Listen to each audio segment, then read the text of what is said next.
চৈতন্য মহাপ্রভু তিনি আবির্ভূত হয়ে সমস্ত সমাজকে একটা সূত্রে তিনি বেঁধে বাঁধবার চেষ্টা করছেন, একটা সূত্রে বাঁধবার চেষ্টা করছেন। সবাই তোমাদের একটাই পরিচয়, যে না তোমরা সনাতনী হিন্দু। তোমাদের আর কোনো পরিচয় নেই, তোমাদের একটাই পরিচয়, তোমরা সনাতনী হিন্দু। বৃন্দাবন দাস ঠাকুর মহাশয় তিনি চৈতন্য ভাগবত রচনা করেছেন। আমরা যখন এই চৈতন্য ভাগবত অধ্যয়ন করব, শ্রবণ করব, তখন এই হিন্দু শব্দটি বারে বারে সেখানে পাবো, অনেকবার পেয়ে থাকবো।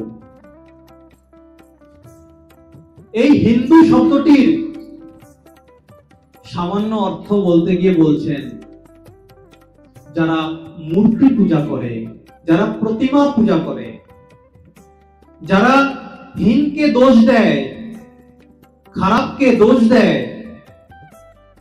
খারাপকে দূরে সরিয়ে ভালোকে গ্রহণ করে, সে হচ্ছে হিন্দু। হীনং দূষয়তি, যে হীনকে দূরে সরিয়ে দিয়ে ভালোকে গ্রহণ করে, সদ্গুণকে গ্রহণ করে, সে হচ্ছে হিন্দু। হিন্দু খারাপকে খারাপ বলতে জানে। পূর্বেকার সময় সতীদাহ প্রথা ছিল, বাল্য বিবাহ ছিল, গৌরী দান ছিল, এই যে খারাপ বিষয়গুলি ছিল, এই সবগুলোকে কিন্তু হিন্দুরাই প্রতিবাদ জানিয়ে বন্ধ করেছে। গৌরী দান, ছোট ছোট সন্তান, বাচ্চা মেয়েদের, 5-6 বছরের বাচ্চা মেয়েদেরকে থালায় বসিয়ে দান করে দেওয়া হতো, তাও আবার 16, 17, 18 বছরের ছেলেদের সঙ্গে। সেই রকম গৌরী দানকে দূরে সরিয়ে দিয়েছে।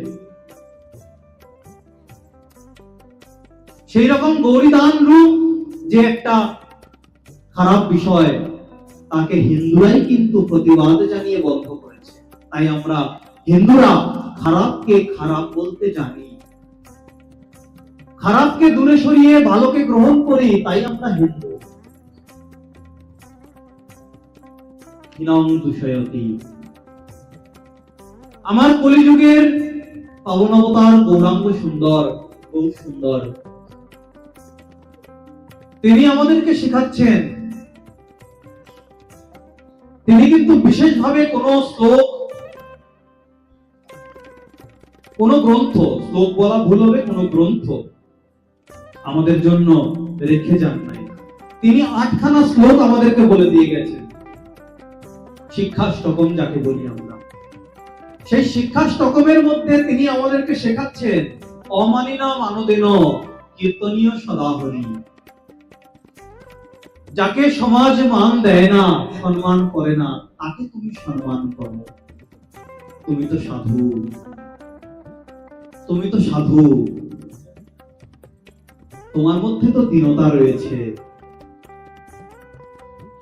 যাকে কেউ মান দেয় না, যাকে কেউ সম্মান করে না, তাকে তুমি সম্মান করো, তাকে তুমি সম্মান দাও। এখনো বর্তমান সমাজে কিছু পিছিয়ে পড়া সম্প্রদায় রয়েছে। পিছিয়ে পড়া নয়, আসলে কি হয়েছে জানেন? আমরাই তাদেরকে পিছিয়ে রেখেছি।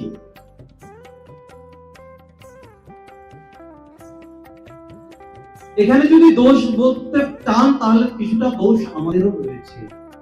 আমরা তাদেরকে পিছিয়ে রেখেছি, তারা পিছিয়ে আপনা থেকে পড়ে নাই। কারণ তারা মনে করি, আমরা মনে করি তারা তো নিচু কুলের, তাদেরকে অত সম্মান দিয়ে, অত ভালোবাসা দিয়ে কি লাভ? কিন্তু আমার মহাপ্রভু বলছেন, অমানিনা মানদেন, যাকে কেউ মান দেয় না, যাকে কেউ সম্মান করে না, তাকে তুমি সম্মান করো।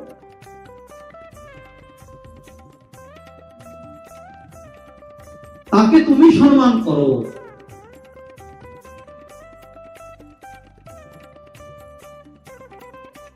অমানি না মানদেন, তিনি শেখাচ্ছেন। বলছেন ব্রাহ্মণাদি কুকুর চণ্ডাল অন্ত করি দণ্ডবত করিবে বহুমান। তিনি বলছেন ব্রাহ্মণ থেকে কুকুর এমনকি চণ্ডাল পর্যন্ত সকলকে বহুমান্য করে দণ্ডবত। তুমি তো সাধু,